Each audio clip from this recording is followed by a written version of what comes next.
Alhamdulillahirabbil alamin wassalatu wassalamu ala Rasulillah wa ala alihi wa ashabihi ajmain. Assalamualaikum warahmatullahi wabarakatuh. Alhamdulillah, syukur kepada Allah Subhanahu wa taala kita dapat bersama lagi pada malam ini bersama dengan sahabat saya iaitu Brother Lim Joo Hee Soon dengan satu tajuk yang sangat penting di mana kita banyak menguruskan ataupun kita mungkin mempunyai teman yang baru saja memeluk Islam. Jadi pada tajuk pada malam ini yang diberikan ialah Q&A bersama Brother Lim Joo Hee Soon dengan topiknya pengurusan saudara baru, insyaAllah. Dan sesiapa sedang menonton sekarang, kami mengharapkan sangat kalau tuan-tuan dan puan-puan boleh tolong share video ini, semoga orang lain juga boleh mendapat manfaat.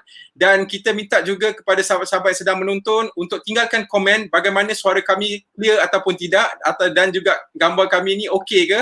Dan insyaAllah kalau sekiranya ada sembarang soalan, bolehlah terus bertanya di ruang komen, insyaAllah. Saya percaya kita semua baru saja menunaikan ibadat tarawih kita dan mungkin ada yang sedang berehat-rehat sementara menunggu nak sambung lagi beberapa rakaat, insya-Allah. Dan sementara kita menunggu, malah mungkin kita bolehlah menimba sedikit ilmu, insya-Allah. Mudah-mudahan ianya boleh memberi manfaat kepada kita.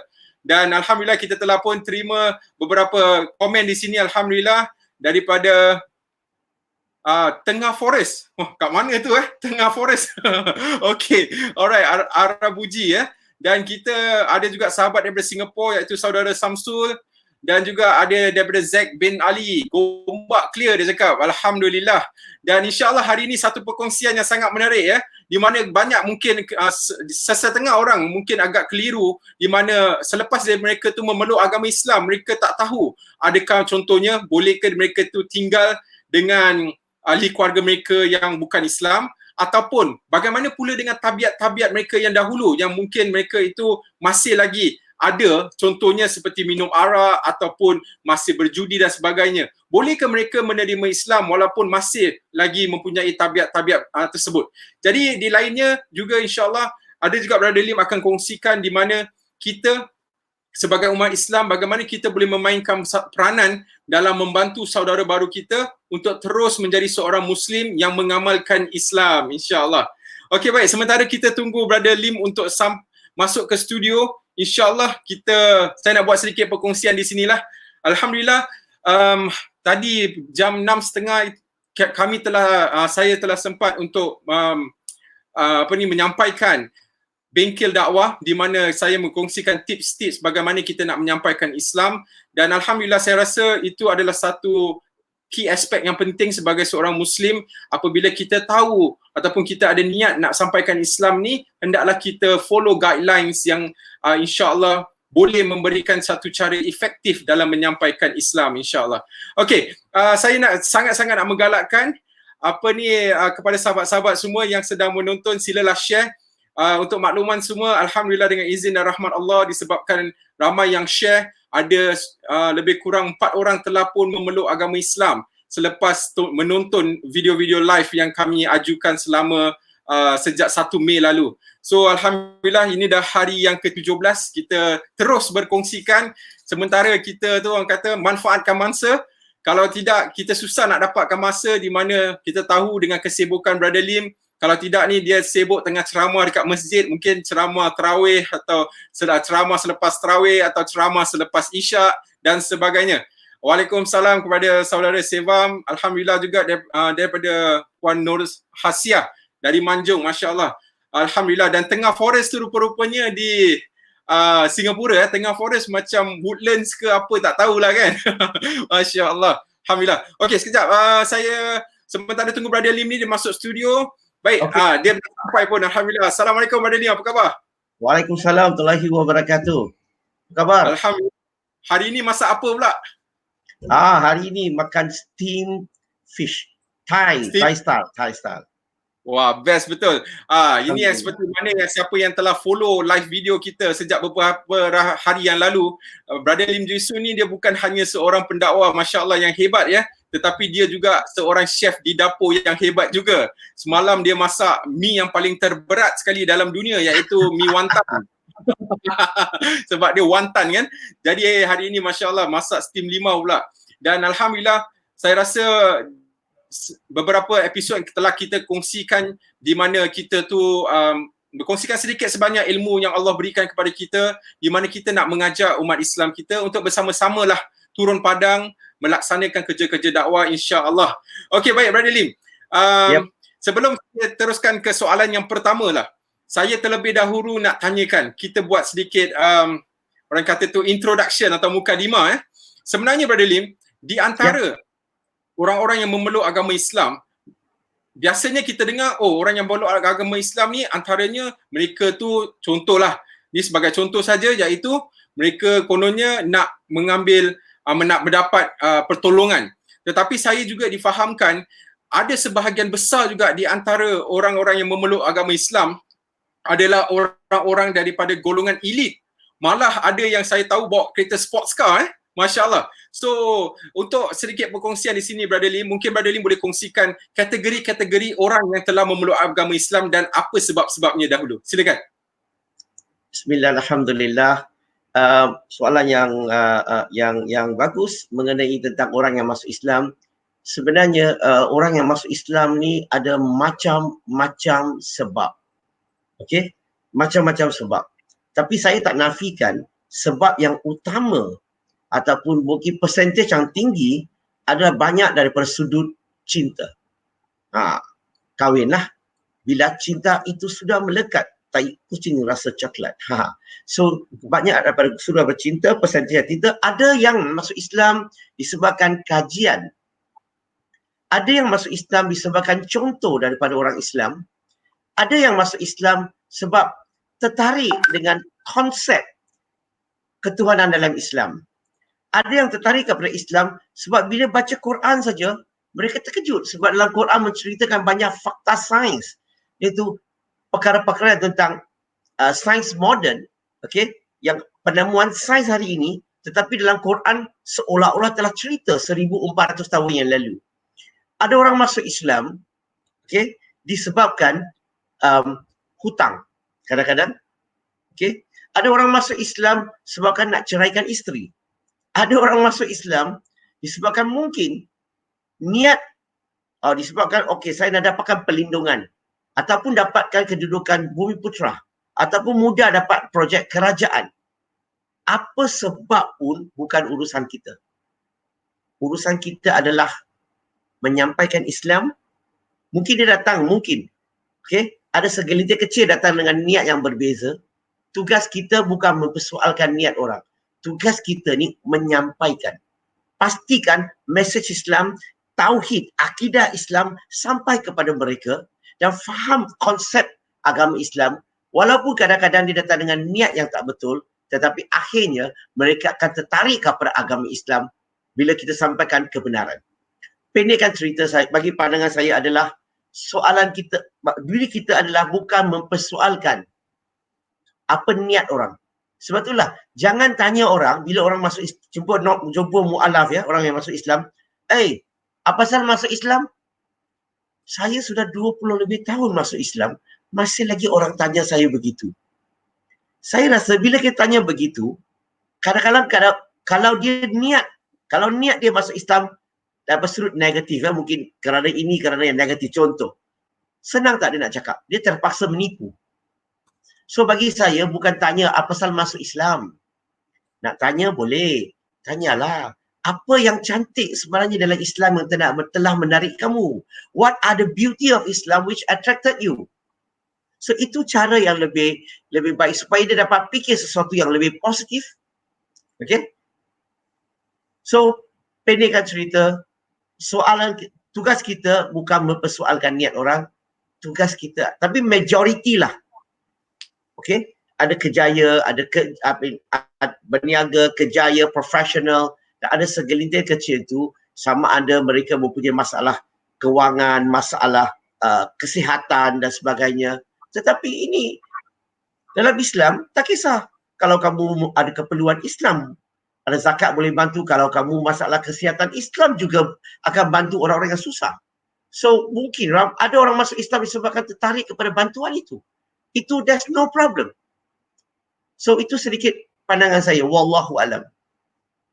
Alhamdulillah, saya rasa kita dah dapat satu mukadimah yang bagus ya, di mana kita tahu sedikit sebanyak tentang sebab orang memeluk agama Islam. Tapi sebelum kita mulakan soalan yang pertama, saya sekali lagi ingin mengajak sahabat-sahabat sedang menonton, silalah share video ini. Sebab apa, kita tak tahu siapa yang boleh mendapat manfaat daripada perkongsian ini. Malah hari ini saya rasa ada lebih daripada 7 soalan yang insya-Allah Brother Lim akan jawab ya, yang telah kita sediakan insya-Allah. Dan di antaranya adalah isu-isu yang agak sensitif dan agak common di kalangan masyarakat New Muslim di Malaysia dan saya rasa juga di Nusantara inilah. Jadi sebagai permulaan, saya nak tanya soalan pertama kepada Brother Lim tentang contohnya seorang yang nak memeluk agama Islam, terutama sekali daripada bangsa Cina ya, iaitu mereka risau apabila mereka masuk Islam, mereka harus tukar nama. Itu satu. Nombor dua ialah bila mereka tukar nama, mereka seolah-olah hilang hak mereka kepada harta pusaka. Contohnya lah daripada keluarga non-Muslim dia ataupun untuk diri dia sendiri juga. Jadi dia timbul satu kerisauan di mana dia rasa tu, kalaulah aku masuk Islam, aku tukar nama, aku mati, harta aku pergi mana? Macam gitu. Timbul persoalan. Jadi saya nak minta Brother Lim kongsikan tentang isu pengurusan harta pusaka mu'alaf. Silakan Brother Lim. Terima kasih Brother Fadli. Wow, ini soalan yang sangat besar sebenarnya. Kalau nak jawab ni, biasanya kalau saya mengajar ni, maka ni satu soalan ni makan sejam sekurang-kurangnya untuk keterangan. Tapi masa yang singkat, saya cuba saja apa yang boleh. Dia begini, ada beberapa sudut yang kita kena lihat di sini. Satu, orang yang menguruskan mu'alaf itu, setakat manakah dia faham tentang isu ini, keterangan ini. So kalau kadang-kadang mereka ni sendiri pun tak jelas. Kadang-kadang mereka pun tak tahu dalam Islam, apa pandangan dalam Islam. Adakah satu pandangan ataupun ada beberapa pandangan di kalangan mazhab dalam Islam.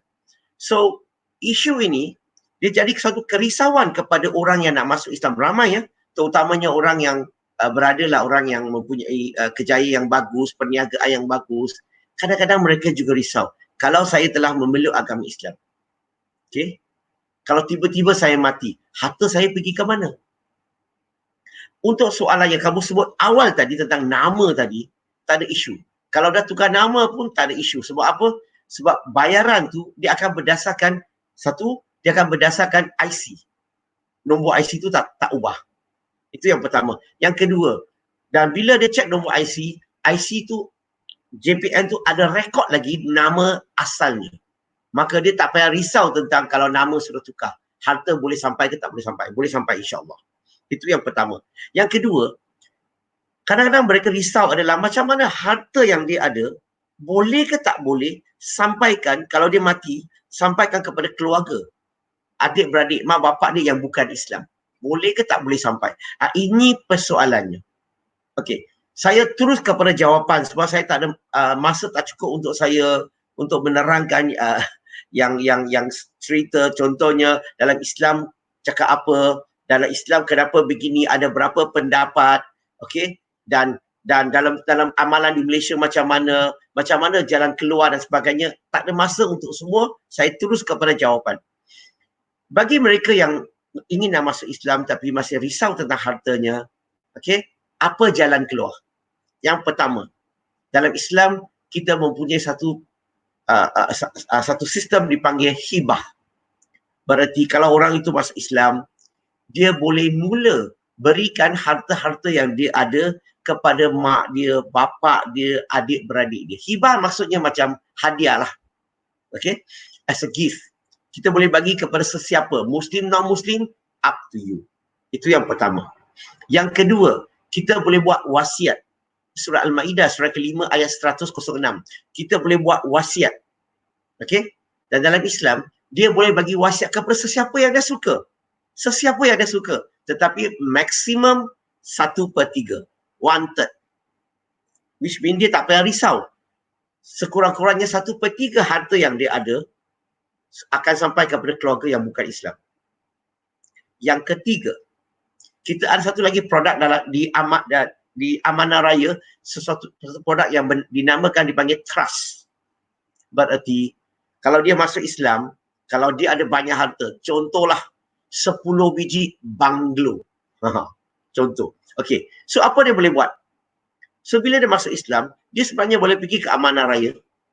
Dia boleh pergi amanah raya dan pindahkan rumah-rumah yang dia nak bagi kepada mak 2 biji banglo, bapak 2 biji, abang 1, adik 1, akak 1. So 7 biji contohnya. So dia boleh pindahkan nama siap-siap kepada sesiapa yang dia nak bagi. Tetapi mak, bapa, abang, akak, adik dan sebagainya hanya akan terima harta itu bila dia telah meninggal dunia. Selagi dia masih hidup, selagilah harta tu masih lagi bawah jagaan dia. Boleh faham ke? So dia tak perlu risau dah. Kalau you ada 10 banglo punya nak bagi semua, bagi semua. No problem. Tapi sebagai seorang Islam, kalau dah masuk Islam, saya tak galakkan beri semua. Sebab apa? Mungkin kamu ada isteri, mungkin kamu ada anak, tinggalkan dah sedikit harta kepada isteri dan anak. Takkanlah bila kita dah meninggal, kita nak tengok anak bini kita mengemis. Itu jangan risau tentang harta yang ada. Okey. Satu lagi kita mempunyai sesuatu yang kita panggil discretion ataupun budi bicara. Budi bicara. Contoh, ada kes berlaku di negeri Melaka. Okey, seorang lelaki bomber yang saya kata silap dia masuk Islam dekat 12 tahun, tetapi anak bini belum tahu dia masuk Islam. Tiba-tiba heart attack. Heart attack meninggal. So, rumah yang dia duduk tu telah bayar, yang dia dah bayar, dan kenderaan yang dia pun dah bayar atas nama dia. Dia dah masuk Islam. Maka Baitul Mal datang nak ambil harta itu. Sebab bila dia Islam, harta tu akan pergi ke Baitul Mal. Dan kemudian dibawakan kes ini ke pemerintah, iaitu Ketua Menteri Melaka pada masa itu. Dan kita terangkan, okey, orang yang bawa tu terangkan kepada Ketua Menteri bahawa kalau kita ambil harta ini memang asalnya keluarga dia, betul? Tetapi kalau kita ambil harta itu, apa akan berlaku terhadap isteri dia dan anak dia? Mereka akan suka kepada Islam ke atau tertambah benci kepada agama Islam? Bukan saja mereka. Mereka akan benci kepada Islam, jauh kepada Islam, ahli keluarga mereka, saudara mara mereka, masyarakat mereka juga akan benci sebab apa yang berlaku terhadap keluarganya.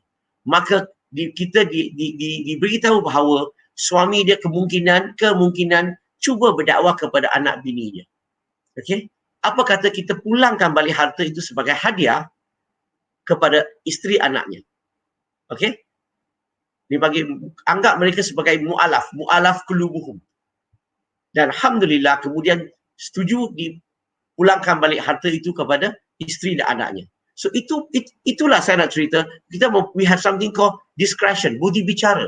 Dan satu kes lagi berlaku di Kelantan, sama juga. Dan perkara itu yang paling best sekali itu bila berlaku, Baitul Mal tu, Jabatan Agama tu memang profesional. Mereka bukan tunggu dia datang minta. Dan Islam yang pergi jumpa keluarga dia dan berikan kembali kepada keluarga tu. Oh, di sini kita ada budi bicara. Satu lagi. Kita mempunyai satu lagi yang kita boleh gunakan. Kadang-kadang contohlah tak sempat. Orang tu sakit. Contohnya dia nampak saya. Dia kata, Brother Lim, kalau apa-apa berlaku kat saya nak rumah ni bagi kepada mak bapak saya. Contohnya. Alright? So dia sampai kepada amanah. So maka bila dia meninggal, saya akan jadi saksi. Saya boleh jadi saksi di mahkamah. Dan semua ni terulang kepada budi bicara hakim itu. Berarti dalam Islam kita mempunyai banyak cara keluar untuk menyelesaikan masalah mereka yang risau tentang harta pusaka yang mereka ada. Bila mereka meninggal dunia jadi harta pusaka, never risau, kita ada jalan keluar. Kalau nak lebih detail, nak faham lebih detail, boleh bawa ahli keluarga. Buat appointment dengan saya terangkan. Sebab saya akan lukis dan conteng dan tulis step by step supaya mereka dapat gambaran yang jelas. Wallahu a'lam. Baik, Brother, saya sangat setuju dengan ajaran Islam begitu indahnya. Walaupun kita tahu ahli keluarga seorang yang baru memeluk agama Islam itu belum lagi Islam, tetapi ada juga cara-caranya di mana mereka itu tetap boleh menerima harta daripada si mati itu. Jadi saya nak juga sebut tentang pusaka yang Brother Lim sebut tadi, iaitu sebahagian mereka mungkin ada terkeliru bahawa mereka ingat oh selepas saja memeluk Islam, harta tu tak boleh lagi pergi kepada ahli keluarga. Tetapi selepas dapat penjelasan Brother Lim tu, saya yakin bahawa sebenarnya kalau orang yang belum lagi ada hati nak berjinak-jinak dengan Islam, tetapi ada disebabkan kerisauan kepada harta mereka, bolehlah insya-Allah jumpa dengan Brother Lim Juisun ataupun buat appointment dengan Interaktif Dakwah dan Tarbiyah. Mudah-mudahan anda boleh mendapat penjelasan yang lebih lanjut insya-Allah. Ataupun siapa-siapa yang sedang menonton ada kenalan yang perlukan pertolongan seperti ini, bolehlah rujuk kepada Brother Lim Juisun langsung insya-Allah. Baik. Saya nak pergi soalan seterusnya, tapi sekejap ya. Saya tengah tunggu Brother Lim insya-Allah. Connection Brother Lim agaknya terputus. Baik, sementara kita tunggu Brother Lim datang kembali, antara kes-kes yang pernah saya urus lah di antara di kalangan mu'allaf contohnya, mereka tu baru sahaja bersyahadat. Namun mereka tu ada satu kesusahan, iaitu susah untuk mengamalkan Islam sebab mereka tu contohnya di antara yang pernah peluk Islam dengan saya iaitu seorang yang warga Filipina, dan dia tu bekerja sebagai pembantu rumah di salah sebuah rumah di, kalau tak silap saya, di Rawang. Jadi apabila dia tu tahu tentang Islam, kemudian memeluk Islam, langsung dia tu mencari jalan bagaimana nak belajar, tapi dia tak boleh keluar rumah. Jadi bagaimana kita nak menguruskan saudara-saudara begitu? Jadi kita apa yang kita anjurkan ialah kita cuba sedaya upaya untuk sampaikan informasi-informasi kepada dia, maklumat, dan ajar dia dengan apa cara yang paling mudah supaya dia tu boleh belajar tentang Islam dengan baik insya-Allah. Okey Brother Lim, seterusnya saya nak pergi ke soalan yang masih juga mengenai kematian, sebab tadi kita sebut tentang harta pusaka. Jadi antara isu yang pernah saya sendiri ditanya oleh seorang sahabat saya, dia tanya iaitu dia tanya kalau sekiranya bapa dia meninggal, bapa dia non-Muslim lah, dia belum Islam lagi, jadi dia ni kira-kira saudara baru. Jadi dia tanya kalau bapa dia contohnya meninggal, boleh ke dia pergi ke upacara kematian itu? Dan dia tanya saya juga, kalau sekiranya bapa dia tu meninggal, boleh ke dia masih terus mendoakan bapa dia? Silakan. Bismillah, alhamdulillah.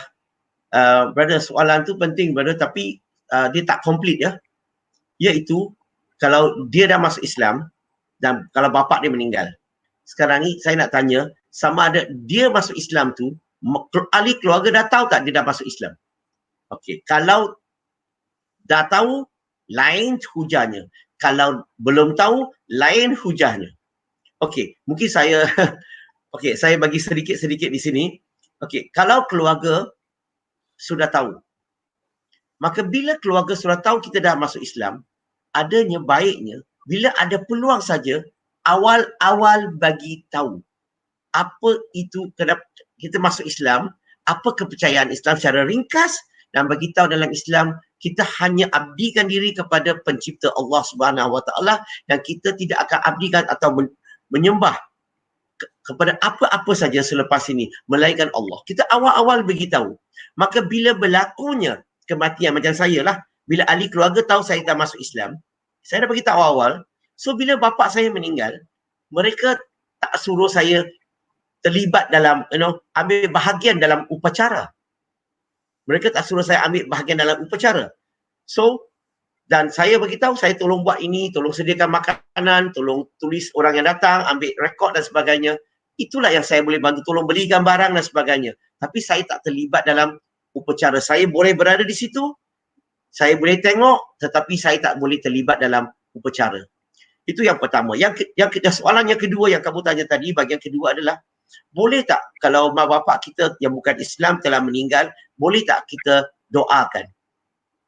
So bila seseorang tu telah meninggal, okay, dalam Islam kalau dia bukan Islam, kita tak doakan. Kita tak doa untuk mereka. Tetapi bagi saya, lebih baik bagi kita dalam Islam adalah doa untuk semasa mereka hidup. Setiap kali selepas solat kita doa kepada Allah Subhanahu Wa Taala. Apa kata kita doa kepada mak bapak kita? Semoga Allah beri hidayah kepada mereka. Semoga Allah bagi mereka kesihatan dan sebagainya. So bagi saya, lebih baik kita buat semasa mereka hidup. Selepas hidup, terpisah kita dengan mereka. Maka apa-apa yang kita buat sebab mereka bukan Islam, kita doa pun kita tak boleh bantu apa-apa. So point di sini adalah tak boleh doakan, tetapi buatlah semasa mereka hidup. Saya selalu ingatkan orang, bila mak bapa hidup, buat yang terbaik. Jaga yang terbaik.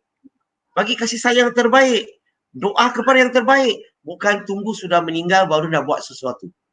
Itu secara ringkas bahagian pertama. Bahagian kedua, kalau keluarga belum tahu, contoh kalau kadang ramai yang masih belajar di IPTA, IPTS, masih lagi bawah umur contohnya. So bila ada berlaku kematian, bila berlaku kematian, macam mana? So kalau keluarga belum tahu, okey, saya punya cadangan adalah kita boleh berada di situ. Okey. Tetapi saya nak ajar macam-macam cara untuk elak dulu daripada terlibat dalam apa-apa upacara. Okey. Contoh dia akan tulis dekat dinding sana pukul berapa akan mula upacara. So bagi saya, yang pertama yang kita boleh buat adalah lagi 3 minit sebelum start upacara, sama ada kita alamak ada perkara emergency, you kena keluar sekejap. Sweet, you keluar. So you balik 45 minit kemudian dia sudah habis. Kita kena cari jalan untuk elakkan. Ataupun alamak, saya kena pergi tandas. Saya mau pergi tandas. So you elak pergi tandas, you tak ada kat situ. So dia boleh cari cara jalan untuk elak. Macam kadang-kadang, kawan saya nak datang, dia tak tahu jalan. So aku pergi ambil dia. So sengaja, masa time macam tu lah kita arrange time macam tu. So point di sini, kalau keluarga tak tahu, kita boleh elak. Okay, so cari jalan untuk elak. Kenapa saya cakap begitu? We have to do our level best untuk elak. So inilah sebab yang lain tu saya risau nak cakap sebab tak sesuai bercakap secara terbuka. Dia hanya sesuai untuk cakap dengan orang mu'alaf itu yang menghadapi masalah itu. Saya akan bagi fatwa mengikut keadaan dia untuk kesesuaian dia. Okey? Tapi kadang-kadang mereka kata, apa salahnya kalau niat kita tak sembah tetapi kita terpaksa, contohnya kadang-kadang kita nak rahsiakan pengislaman kita, nak rahsiakan daripada keluarga kita, okey? So kita terpaksa buat contohnya. Bagi saya nak galakkan elak seberapa yang boleh. Kenapa? Bukan masalah you buat. Masalahnya adalah kemudian, sebab zaman sekarang kita semua ada video, kita ada kamera. Bila dah dirakam, dah divideokan, dia akan jadi masalah. Hal kita, apa yang kita buat hari ini, contohnya, lain kali keluarga kita kata, dia pun masuk Islam, tengok dia pun boleh terlibat dalam upacara. Maka kita bagi masalah kepada orang lain yang masuk Islam, bila keluarga suruh mereka terlibat dalam upacara. Maka mungkin saya tak boleh pergi terlalu detail, ini secara ringkas saja yang saya boleh bagi pada wallahu alam. Baik, saya rasa kepada sesiapa yang ingin tanya lebih lanjut, pasal apa saya percaya Brother Lim, setiap isu ataupun setiap kes tu dia agak unik, di mana tak semuanya tu kita boleh sama ratakan. Jadi insyaAllah kalau sesiapa yang mungkin inginkan maklumat lebih lanjut, bolehlah hubungi page Brother Lim Juisun insyaAllah. Brother Lim, ada satu soalan tambahan di sini daripada Riz Fatih. Dia bertanya, iaitu Assalamualaikum, apakah tidak boleh kita ikut memandikan mayat kalau berbeza agama? Saya sebut tadi dalam Islam, kita hanya tak boleh sembah. Kita hanya tak boleh terlibatkan dalam upacara. Nak mandi ke, nak pakai pakaian ke, nak beli keranda ke, nak masukkan ke keranda ke, nak angkat keranda tu ke, nak masukkan ke lubang keranda, itu lubang apa ni ke. Semua boleh. Sebab selagi kita tak terlibat dalam upacara penyembahan, upacara kematian itu penyembahan agama, ada Buddhism punya, ada Taoism punya, ada Kristianism punya, maka kita tak terlibat. Itu keagamaan. Tetapi lain-lainnya, sediakan kopi, sediakan kacang, kuaci, untuk buat rekod orang yang datang, bagi nak ambil nama, berapa dia bagi, wang yang dia bagi, kita tulis. All these things semuanya kita boleh terlibat. Hanya tak boleh terlibat dalam upacara itu saja. Wallahu alam. Baik, Alhamdulillah. Saya nak tambahkan sedikit juga. Saya ada pernah satu pengalaman ni di mana seorang ahli keluarga yang saya kenal, dia punya pakcik tu meninggal secara Kristian, walaupun dia tu lahir dalam keluarga Islam, tetapi saya lihat ahli keluarga dia tu sangat apa ni orang kata tu, sangat supportive, di mana walaupun lah pakcik dia tu masuk agama Kristian, tetapi tetap mereka iring mayat dia hingga ke liang lahat.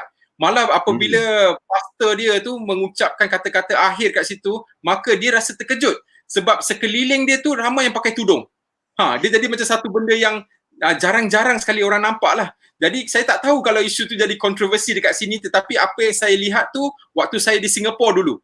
Dan saya percaya sebenarnya sebagai ahli keluarga kita ni ada attachment. Mungkin kalau misal kata kita ada ahli keluarga, contohnya sahabat-sahabat kita yang daripada Sabah ataupun Sarawak, di mana mereka tu mungkin lebih biasa dengan ahli keluarga yang bukan Islam, duduk bersama dengan yang Islam, satu rumah lagi. Malah apabila ada upacara kahwin, diorang pergi, upacara kematian, diorang pergi. Dan saya rasa kalau dengan cara yang Brother Lim sebut tadi, sebenarnya dia memudahkan orang untuk memeluk Islam sebenarnya. Dan Alhamdulillah, saya rasa itu satu penjelasan yang baik. Saya nak terus pergi ke soalan yang berikutnya, Brother Lim. Sebab apa? Soalan ni harus di-address properly. Saya rasa sebab apa? Ini yang mungkin menjadi penghalang ataupun barrier kepada orang nak memeluk agama Islam, ataupun juga dia boleh ditujukan kepada orang Islam kita sendiri yang baru saja nak berhijrah, tetapi disebabkan kekangan ini ataupun barrier ni, mereka tidak mahu memeluk Islam ataupun mempraktiskan Islam. Iaitu soalan dia begini, Brother Lim. Nak masuk Islam tapi masih ada tabiat lama, seperti contoh minum arak, makan babi, judi, atau masih tinggal dengan pasangan dia belum bernikah dengan pasangan itu. Jadi bagaimana kita nak menjawab kepada orang-orang ataupun mereka yang ada niat dah, tetapi disebabkan mereka tu mungkin tak boleh fulfill semua syariat Islam seperti mana yang dikata tu, macam mana kita nak menggalakkan atau nak menerangkan kepada mereka? Silakan, Brother. Terima kasih, brother. Terima kasih. Ini memang ramai orang yang masuk Islam ni mempunyai persoalan ini. Biasanya mereka akan tanya soalan sedemikian. Boleh ke tak boleh saya masuk Islam, tetapi saya masih minum, saya masih makan kerbau pendek, saya sekali-sekala main judi lagi, dan saya memang sekedudukan dengan girlfriend saya sudah 6 tahun, contohnya. So kalau saya nak masuk Islam, boleh ke tak boleh? Islam boleh terima tak saya sedemikian? So kalau orang yang nak uruskan, kalau orang yang ada setengah-setengah orang Islam, dia fokus kepada isu ini. Bagi saya, ada yang kata, oh kalau macam ni tak boleh lah, sebab kamu, kalau kamu masuk Islam, kamu masih lagi begini, maka ini sebenarnya dosa ni. Bagi saya, saya akan cakap dengan orang yang kalau tanya soalan sedemikian kepada saya kata, no problem. Masuk Islam dulu. Yang penting, soalan yang kamu tanya tadi tu, kita simpankan dalam peti sejuk dulu. Freezer dulu. Kasih simpan dulu. Kita bincang kemudian. Apa yang kita perlu buat bila kamu belajar masuk Islam, jom kita belajar dulu. Biar dia kenal Allah dulu. Biar dia kenal Nabi dulu. Dia sayang Allah dulu. Sayang Nabi dulu. Bila sayang itu, bila kenal Allah, sayang Allah, kenal Nabi, sayang Nabi. Okay, bila iman dia sudah meningkat, tak perlu kamu suruh dia berhenti. Dia sendiri akan rasa segan, malu. Dia sendiri akan jauhi perkara itu sedikit demi sedikit. Dan saya nak ingati orang muslimin-muslimat yang kalau kita nak menjaga, nak membimbing, nak mendidik mu'alaf ini, saya punya cadangan adalah kalau boleh ambil contohlah macam mana Allah turunkan wahyu kepada Nabi Muhammad SAW. Masih ingat lagi 13 tahun Quran turun di Mekah, 10 tahun turun di Madinah. Peringkat 2 peringkat. Mula-mula 13 tahun turun di Mekah, ayat-ayat yang diturunkan majoritinya akidah ke fiqh. Kita setuju, dia akidah. Okey? Dan kemudian akidah dah mantap, bila berhijrah ke Madinah, barulah Allah turunkan ayat-ayat fiqh sedikit demi sedikit. Berarti, so bila orang masuk Islam, saya gunakan contoh lah supaya mungkin kita boleh gunakan ini sebagai satu contoh untuk menerangkan kepada mu'alaf. Kalau dia masih minum, dia masuk Islam. Zaman Nabi Muhammad SAW di Mekah, sahabat masuk Islam, mereka minum tak? Mereka bukan minum mak tau. Bukan minum jug tau. Mereka minum barrel. Kalau you faham barrel tu apalah? Satu tong. Mereka minum. Okay? Mereka masih minum. Allah pun tak haramkan. Nabi tak haramkan. Allah hanya didik dulu. Allah sebut dalam surah Al-Baqarah surah kedua ayat 219, arak sedikit kebaikan tapi banyak kemudaratan. Dan Allah sebut lagi, jangan pergi solat dalam keadaan mabuk. 13 tahun, dah Islam, dah solat, dah puasa, dah sebab macam-macam mereka dah buat, tapi masih minum. Dan kemudian, akidah mereka sudah mantap. Mereka berhijrah ke Madinah, tahun ke-14, masih lagi mereka minum. Tahun ke-15, minum lagi. Tahun ke-16, minum lagi.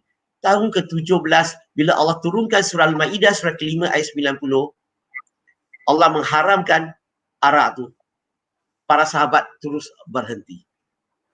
Sehingga 17 tahun kemudian, hari ini orang masuk Islam, tabiat lama lagi. Tabiat kan perlukan masa. Kita nak dia berhenti terus. So bagi saya akan bina akidah dulu. Ambil ini sebagai contoh. Akidah dulu. So bila tiang dah kuat, barulah macam kita bina bangunan, kita kena bina tiang dulu. Bila tiang dah kuat, asas dah bersedia, barulah kita naikkan batu bata, baru kita buat ceiling, kemudian akhirnya kita buat interior design dan sebagainya. So jangan mula dengan batu bata, ceiling atau interior design. Mula dengan akidah. So itulah cara yang saya akan gunakan kepada mu'alaf-mu'alaf ini.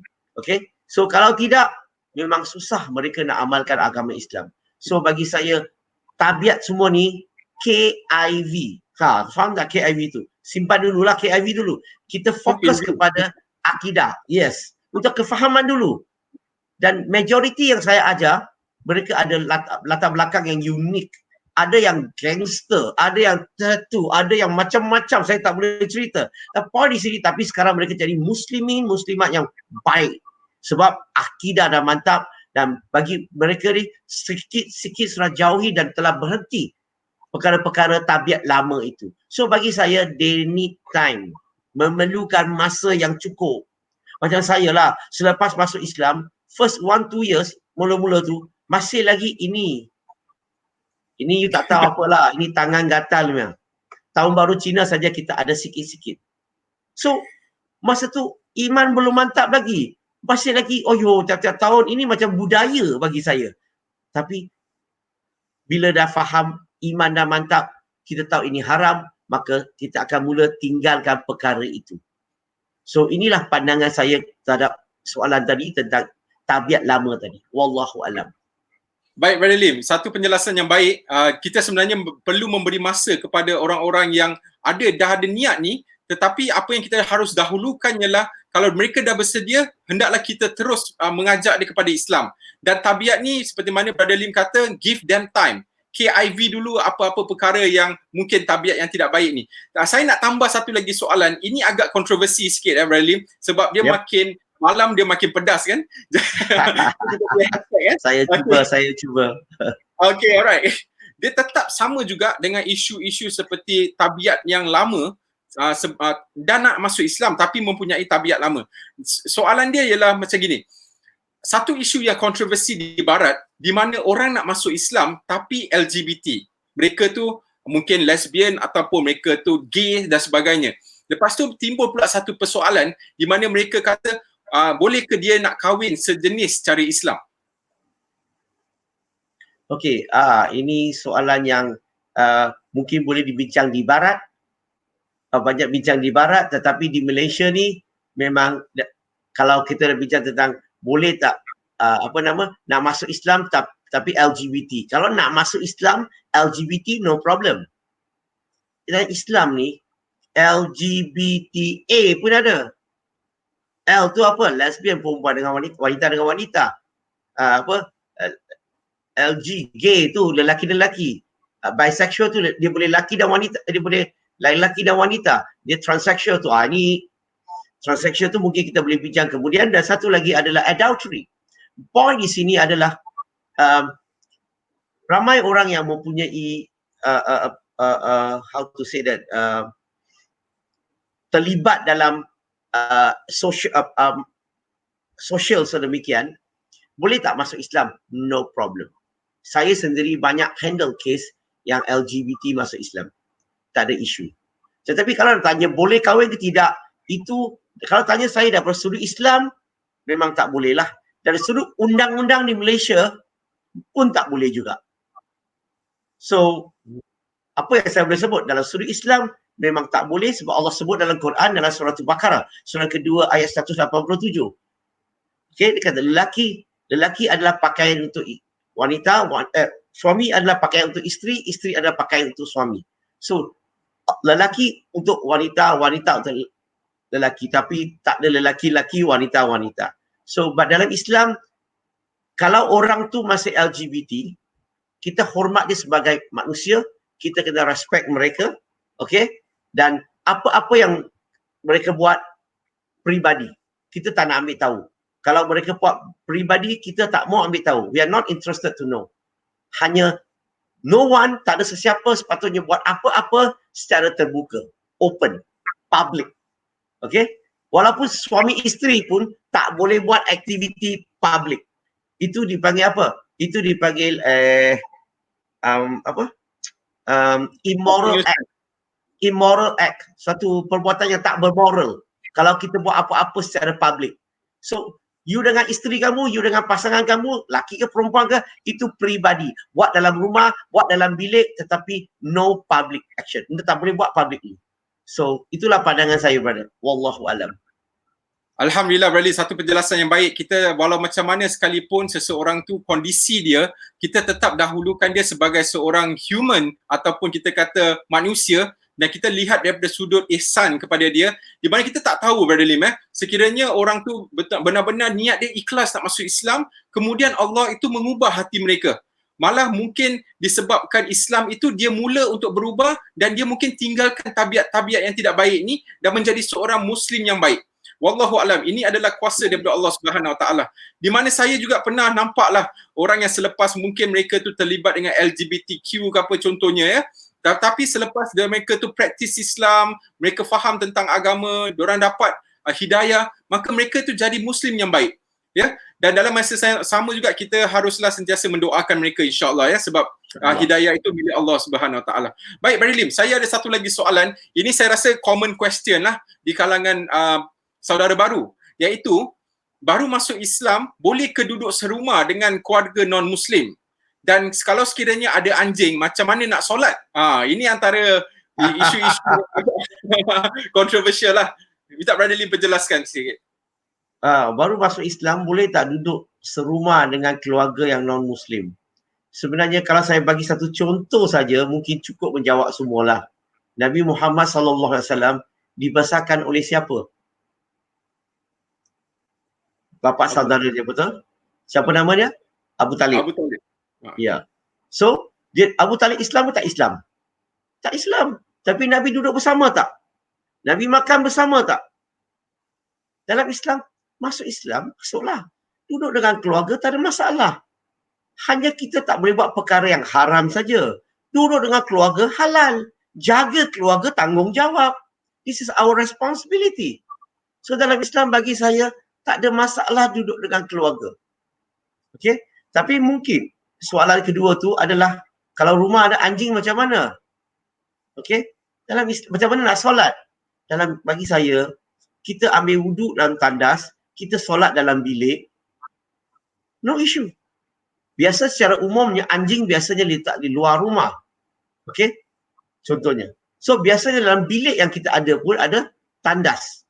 So kita boleh ambil wuduk dalam tandas dan kita solat dalam bilik. Dalam Islam, kalau walaupun rumah tu ada anjing, rumah tu besar kan, ada anjing, tapi bilik kita ni tak ada anjing, maka kita boleh solat. So solat tak ada isu. It's not a problem.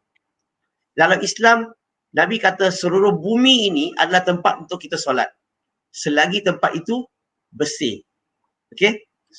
Bersih lah. Tak ada hadas, tak ada najis. Kita boleh solat. So, as long kita boleh solat dalam bilik. Itu cadangan saya. Wallahu alam. Baik, Brother Lim, masih lagi dalam situasi dekat rumah tinggal bersama non-Muslim family ya, iaitu antara isu yang saya rasa agak kontroversi juga, di mana mereka tu ataupun kita kata agak berat lah topik ni ataupun soalan ni, iaitu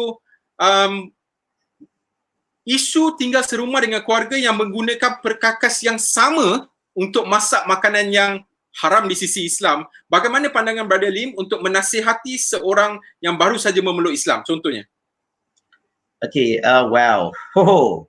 ini bukan mudah nak jawab soalan ini sebab secara terbuka. Okey, dia beginilah. Mungkin saya terangkan sedikit, panjang sikit boleh? Boleh. Perlukan masa sedikit. Okay, sebab soalan ini bukan yes or no, boleh tak boleh. Yang pertama kita kena faham adalah kefahaman masyarakat di Malaysia yang kita ikut mazhab Syafi'i. Okey? Yang cerita ni tentang pekakas ini yang pernah masak Kingzir atau pernah masak kerbau pendek ini, kalau dah bersih, cuci bersih, boleh tak masak makanan kita orang Islam boleh makan ke tak boleh makan? Okey. Dan dalam mazhab Syafi'i yang mula dengan hadis dululah. Hadis itu dalam Sahih Bukhari. Hadis itu sebenarnya sebut tentang apa? Hadis sebut tentang bila anjing itu menjilat pekakas itu, maka basuhlah pekakas itu sekali dengan tanah, 6 kali dengan air. Itulah original teks hadis itu yang cerita tentang anjing. Dalam mazhab Syafi'i, dia mempunyai satu konsep, satu kefahaman, iaitu najis berat, najis ringan. Bagi mereka dalam mazhab Syafi'i, anjing tu najis berat. Dan bagi mereka, babi lagi berat. Kalau anjing sudah perlu cuci sekali dengan tanah, 6 kali dengan air, maksudnya betapa kotornya perlu dibersihkan, babi juga kena buat yang sama. Maka mereka kiaskan. This is analogy, bukan nas, is analogy. So itu kedudukan secara umum mazhab Syafi'i pilih pandangan ini, gunakan kias. Itu satu pandangan lah. Tapi kalau kita boleh cuba faham mazhab lain, cuba ambil tahu mazhab lain juga. Dalam mazhab Hanafi, mazhab Hanbali, mereka ni, okey, lihat nas itu saja. Sebab hadis dalam Sahih Bukhari itu hanya cerita tentang jilatan anjing. Bila anjing jilat pekakas itu, cuci sekali dengan tanah, 6 kali dengan air. Bagi mereka, babi tak ada kena-mengena. Kenapa? Bagi mereka, zaman Nabi ada anjing, ada babi. Tapi hadis itu secara specifically sebut tentang anjing, dia tak sebut tentang babi. Maka bagi mazhab Hanafi, bagi mazhab Hanbali, okey, yang perlu basuh tanah dan air hanya adalah jilatan anjing, bukan babi. Itu pandangan Hanafi dan Hanbali. Tapi kalau kita lihat Maliki, mazhab Maliki pula, mereka gunakan ayat dalam Quran yang sebut tentang, dalam Islam, dulu-dulu mereka ni akan melatih anjing tu, okey, pergi memburu binatang lain. Mereka akan lepaskan anjing tu pergi memburu binatang lain. So bila dah buru binatang tu, mereka akan potong, cuci, masak makan. Di sini tidak sebut tentang perlu samak sekali dengan tanah, 6 kali dengan air. So bagi mazhab Maliki, mereka lihat teks ini, okey, lebih tinggi daripada dalam hadis. Maka bagi mazhab Maliki, mereka rasa apa yang disebut dalam Sahih Bukhari itu sekadar cadangan, recommendation saja daripada Nabi, bukan sesuatu yang wajib.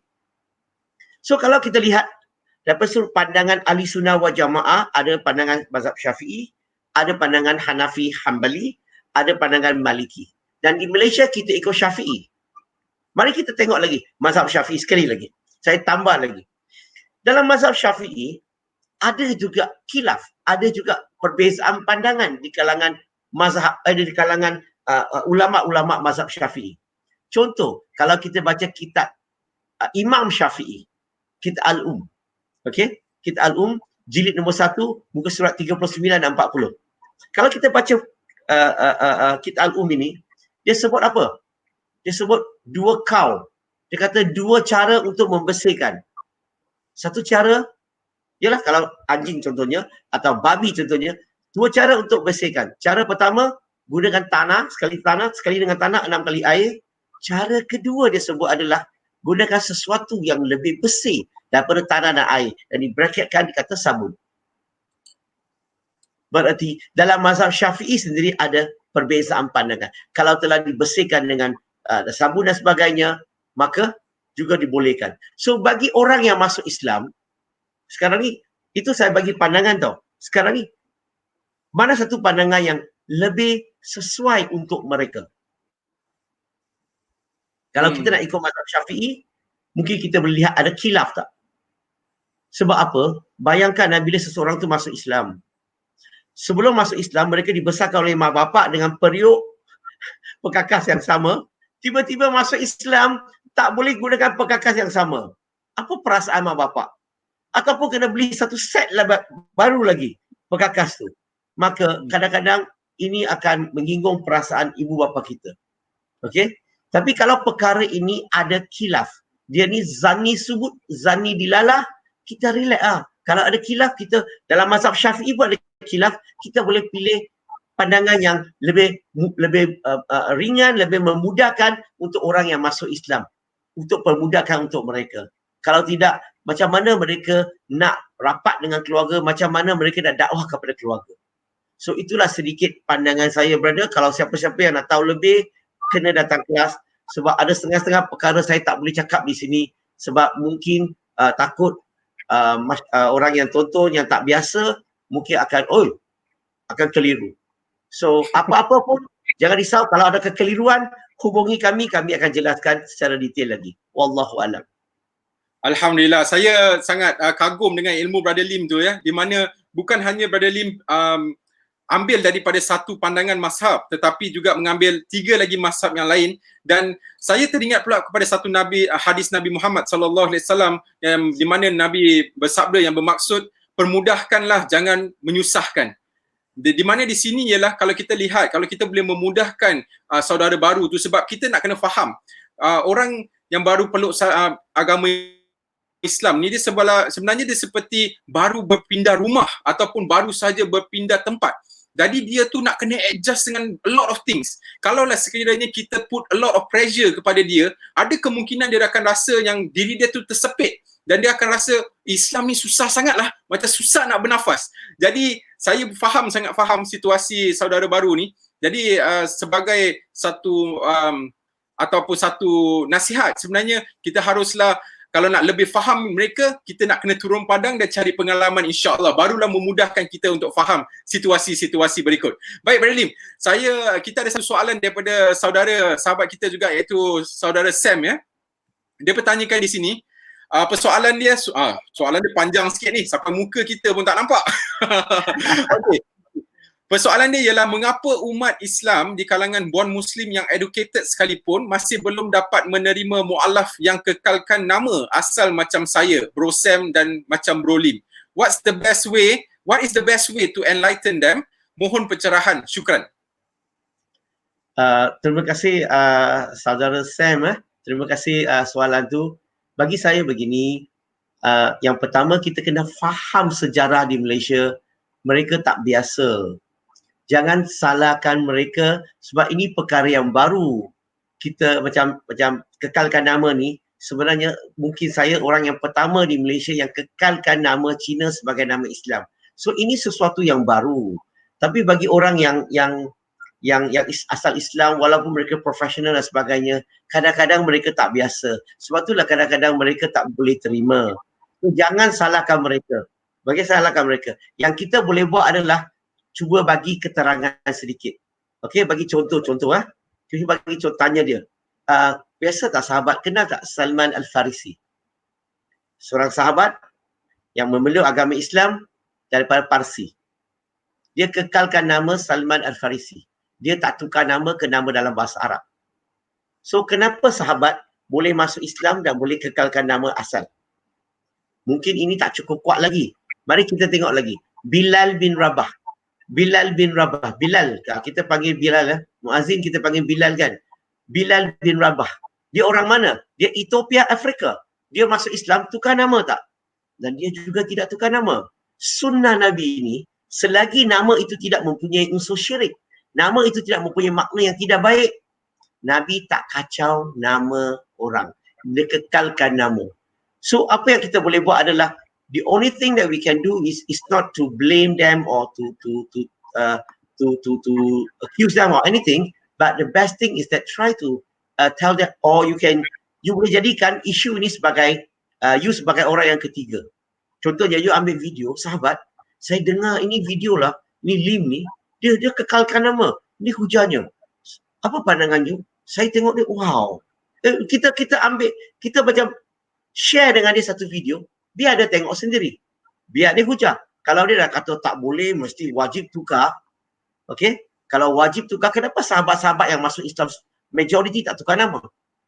Kalaulah itu ajaran Islam. So kita ambil video orang lain, share kat dia, tanya dia pandangan dia dan sebagainya. So indirectly sebenarnya kita share dengan dia, kita educate dia tentang isu ini.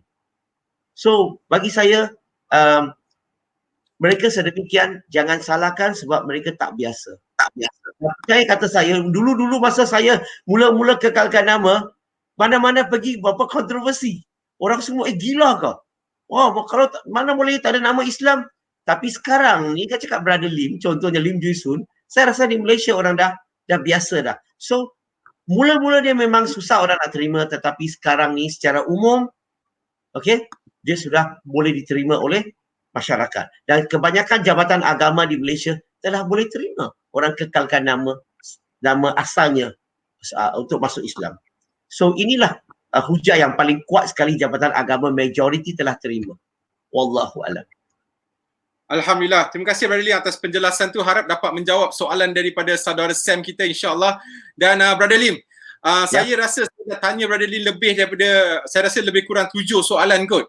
Sekarang saya nak tanya Brother Lim satu soalan yang Brother Lim sendiri kasih soalan itu ya insya-Allah di mana apakah senario yang paling susah di mana Brother Lim harus membantu seorang saudara baru dalam memahami Islam. Contohnya, mungkin mereka itu dalam satu situasi yang sangat susah.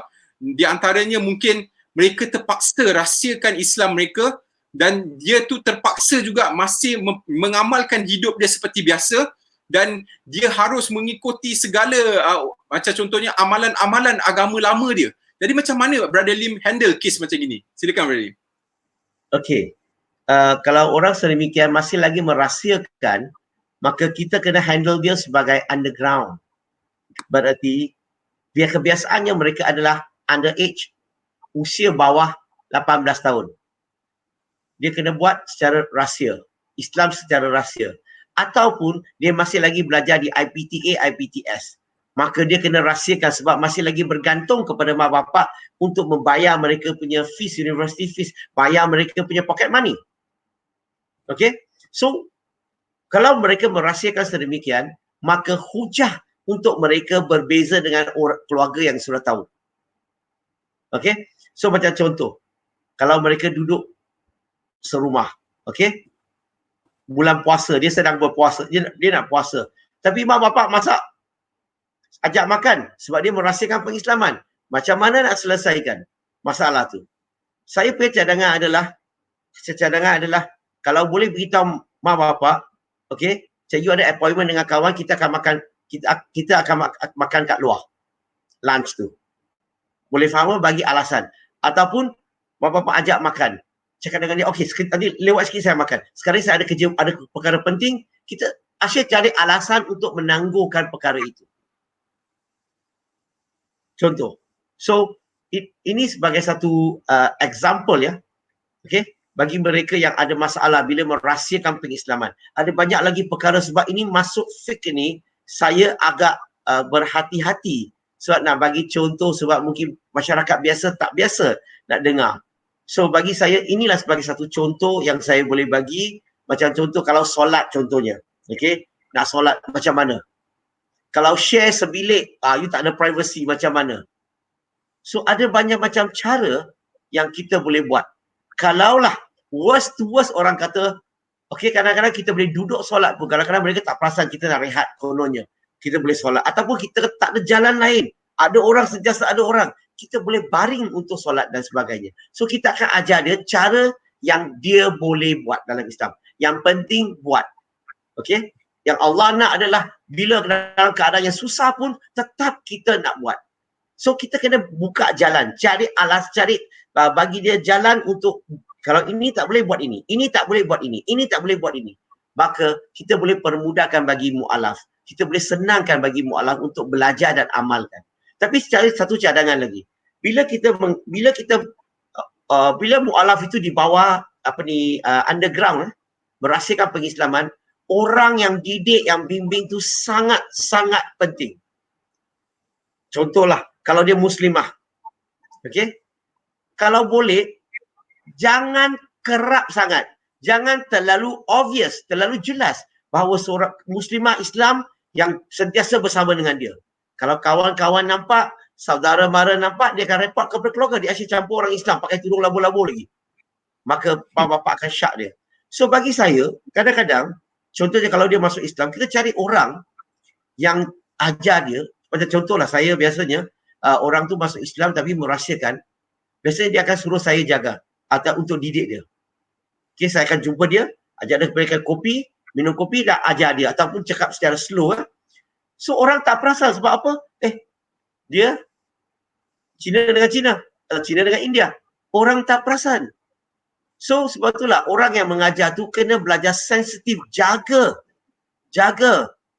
keselamatan orang yang masuk Islam. Dan orang yang masuk Islam juga, kalau bolehlah saya minta tolonglah, jangan share lah di media masa pengislaman mereka. Saya tahu kita nak tunjukkan kita nak buat kerja, kita nak share, tetapi kalau kita share kadang-kadang kita membahayakan mereka. Sebab banyak kes dah berlaku dah. Bila mak bapak tahu, mak bapak rotan, mak bapak pukul, mak bapak halau, mak bapak putuskan hubungan, mak bapak ugut mundur diri, mak bapak ugut tak bagi harta, mak bapak macam-macam. Kalau sebab itulah bagi saya, janganlah kerana benefit untuk kita, kalau jadi lebih popular, kalau Lim bawa orang masuk Islam, Lim tunjukkan. Tapi kita membahayakan mu'alaf. Bagi saya tak penting. Yang penting mu'alaf tu. Sebab kita kena rahsiakan, kita kena jaga maqasid syariah, jaga din mereka. Itu sangat penting. So, itu satu perkara yang saya harap saya jawab soalan lah, sebab ada perkara yang saya tak boleh bincang. Saya hanya bincang perkara yang boleh diperbincangkan di sini saja. Wallahu a'lam. Alhamdulillah, satu penjelasan yang sangat baik Brother Lim. Tapi sebelum kita minta tambah masa sedikit insya-Allah, sebab ada satu lagi soalan yang menarik yang saya nak tanyakan kepada Brother Lim. Tetapi sebelum saya tanyakan, saya ingin mengajak sahabat-sahabat yang sedang menonton, sesiapa yang ingin untuk menyumbang kepada Interaktif Dakwah dan Tarbiyah, bolehlah sumbang ke akaun number yang tertera di skrin anda insya-Allah, iaitu di akaun Maybank. Dan nanti saya juga akan umumkan di mana IDT sedang mengadakan beberapa fundraising campaign di mana mereka tu di antaranya ialah ingin membuka satu center di Kota Kinabalu insya-Allah, dan juga adalah juga pack Ramadan dan sebagainya. Okey Brother Lim, saya nak pergi ke soalan yang terakhir ni insya-Allah Soalan yang terakhir. Ini soalan agak lucu sikitlah. Iaitu walaupun Brother Lim dah masuk Islam dah lebih daripada 23 tahun tetapi tetap masyarakat panggil Brother Lim mu'alaf. Jadi persoalan saya ialah, berapa tahun baru dikategorikan mukhalaf? Silakan. Well, soalan yang menarik. Ini sebenarnya yang pertama mungkin saya jelaskan sedikit maksud mu'alaf dulu. Okey. Maksud mu'alaf ini sebenarnya lebih tepat adalah hati yang berjinak-jinak dengan Islam. Tak semestinya orang yang telah masuk Islam. Dia termasuk orang yang belum masuk Islam. Kalau ingin belajar, ingin ambil tahu, cuba amalkan. Golongan ini mereka juga masuk dalam kategori mu'alaf. Dan mu'alaf ini perkataan ini sebut dalam Quran, dalam surah At-Taubah surah ke-9 ayat 60 yang rujuk kepada mu'alaf qulubuhum. Kita nak ambil hati mu'alaf. So, rujuk kepada zakat yang diberikan kepada mu'alaf. Okey? So, dan persoalan sekarang, berapa lama seorang tu boleh consider, masih lagi consider sebagai mu'alaf? Well, itu sebenarnya ya digunakan kalau setiap negeri lain-lain. Ada negeri 2 tahun, ada negeri 3 tahun, ada negeri 5 tahun. Di Malaysia, dia tidak standardized. Okey? Tujuannya mereka bagi 2 tahun, 3 tahun, 5 tahun sebab nak agihkan zakat kepada mereka. So selepas 5 tahun contohnya, maka mereka tidak dapatlah zakat yang mereka dapat selama 5 tahun tu. Zakat tu akan diberikan kepada orang yang baru masuk Islam. So berarti mereka akan mu'alaf 2, 3 atau 5 tahun. Tetapi dalam Islam sebenarnya, orang yang masuk Islam tak semestinya mu'alaf. Zaman Nabi Muhammad SAW, seorang sahabat yang bernama Abdullah ibn Jaril yang memeluk agama Islam dengan iman yang kuat, harta yang banyak. maka dia tak boleh terima zakat. Tak perlu mu'alaf qulubuhum, dia tak boleh terima zakat. Malahan dia kena bayar zakat. Dia bukan mu'alaf, dia mukalaf. Tapi disebabkan agihan zakat di Malaysia, maka mereka bagi berapa tahun zakat dan berapa tahun seorang tu masih lagi kekal sebagai mu'alaf. So bagi saya, bila seseorang tu dah masuk Islam, bila dah faham fardu ain, fardu kifayah telah amalkan, okey, orang itu sebenarnya kurang sesuai dipanggil mu'alaf, dia lebih sesuai dipanggil mukalaf. So itu pandangan saya, brother. Wallahu a'lam. Okey, terima kasih Wailim atas penjelasan tu. Alhamdulillah kita dah ke penghujung program kita, tetapi sebelum tuan-tuan dan puan-puan log out ataupun leave studio ni, saya nak mengajak tuan-tuan dan puan-puan bersamalah kita membantu ataupun menyumbang untuk saham akhirat insya-Allah, di mana IDT sedang mengumpul dana, iaitu kutipan dana untuk buka satu lagi cawangan di Kota Kinabalu, dan inilah antara kos yang diperlukan. Jadi sesiapa yang ada kelebihan yang ingin bayar zakat ataupun ada kelebihan untuk menyumbang, bolehlah sila ke akaun Maybank yang tertera di skrin anda ataupun CIMB, dan atau selebihnya boleh juga hubungi IDT insya-Allah. Dan dalam bulan Ramadan ini juga mereka ada anjurkan pack Ramadan untuk asnaf, fakir miskin dan juga mu'alaf. Jadi siapa yang berminat boleh juga salurkan ke Bank Afin yang tertera di skrin. Dan akhir sekali ialah mengenai wakaf. Buku Relationship with Non-Muslim ni, sesiapa yang ada kelebihan nak baca pun boleh ataupun nak wakaf, di mana buku ni insya-Allah akan diberikan ataupun diletakkan di perpustakaan dan juga sekolah-sekolah di seluruh Malaysia insya-Allah, di mana buku ini menerangkan bagaimana kita boleh mencontohi Nabi Muhammad sallallahu alaihi wasallam dengan hubungan seperti mana Nabi Muhammad sallallahu alaihi wasallam menunjukkan kita harus mengadakan hubungan baik dengan orang bukan Islam. Dan insya-Allah saya juga nak maklumkan di sini mengenai program esok, iaitu pada tengah hari esok, sementara kita lunch time dekat tempat kerja ke ataupun kita duduk di rumah semasa tempoh PKP atau MCO ini, bolehlah bersama dengan Ustaz Amin Yaakob, di mana dia akan menerangkan bagaimana cara untuk kita berdakwah kepada golongan atheists. Atheist di sini bermaksud kepada golongan yang tidak percaya kepada Tuhan dan mereka juga tidak percaya yang Tuhan itu wujud. Jadi bagaimana insya-Allah dia akan memberi beberapa insight ataupun beberapa maklumat yang penting bagaimana kita nak menerangkan bahawa Tuhan itu wujud kepada seorang yang tidak percaya Tuhan itu ada ataupun wujud. Dan kemudian insya-Allah saya akan sahabat saya iaitu Syafiq Apandi, dia akan mengadakan bengkel dakwah daripada 6.30 hingga 7 malam, di mana kita tu sementara tengah tunggu nak buka puasa, bolehlah mengambil beberapa tips daripada beliau. Masya-Allah, dia merupakan salah seorang yang sangat aktif dalam melaksanakan kerja-kerja mos tua, banyak berhadapan dengan orang non-Muslim, malah setiap bulan kadang-kadang tu sampai ratusan sampai ribu, dan dia menguasai 7 bahasa. Dia belajar bahasa semata-mata nak buat kerja-kerja dakwah. Dan akhir sekali, satu lagi program yang akan dianjurkan esok malam sama waktu, bermula daripada 10 malam, sementara kita nak tunggu sambung tarawih ke atau tengah sibuk nak masakkan iftar untuk esok, bolehlah on live ini, di mana kita akan bersama dengan Dr. Jeffrey dan juga Brother Ben Uy Cui Beng, di mana Dr. Jeffrey akan kongsikan tentang satu tajuk yang sangat menarik. Ini dah termasuk siri yang ketiga, sahabat pun ada rasa down. Jadi dia itu seolah-olah daripada apa yang dikongsikan di sini ialah dia memberikan pendedahan mengenai bagaimana sahabat mereka itu juga manusia juga, dan mereka mempunyai perasaan emosi, marah, sedih dan sebagainya. Dan daripada sudut sirah yang dibawa oleh Dr. Jeffrey, ianya sangat menarik dan mudah difaham, dan insya-Allah dia juga akan membuka sesi soal jawab sekiranya tuan-tuan dan puan-puan ada sebarang pertanyaan insya-Allah. Baik, itulah sedikit sebanyak yang saya dan Brother Lim dapat kongsikan pada malam ini. Mudah-mudahan apa yang dikongsikan itu menjadi satu iktibar ataupun satu ilmu pengetahuan yang baru, di mana insya-Allah kita tu adalah tahu sedikit sebanyak bagaimana nak mengurus saudara baru sekiranya kita berjumpa dengan satu orang yang telah memeluk agama Islam insya-Allah. Baik, dari itu saya dengan Brother Lee memohon maaf sekiranya ada salah dan silap daripada penyampaian kami, dan insya-Allah ada ruang dan peluang kita akan berjumpa minggu depan lagi pada hari Jumaat dan juga insya-Allah di hari lain lagi kami sedang atur jadual insya-Allah di mana kita akan berkongsikan lagi ilmu-ilmu yang akan disampaikan insya-Allah. Dari itu kami akhiri dengan tasbih kifarah dan suratul Asr.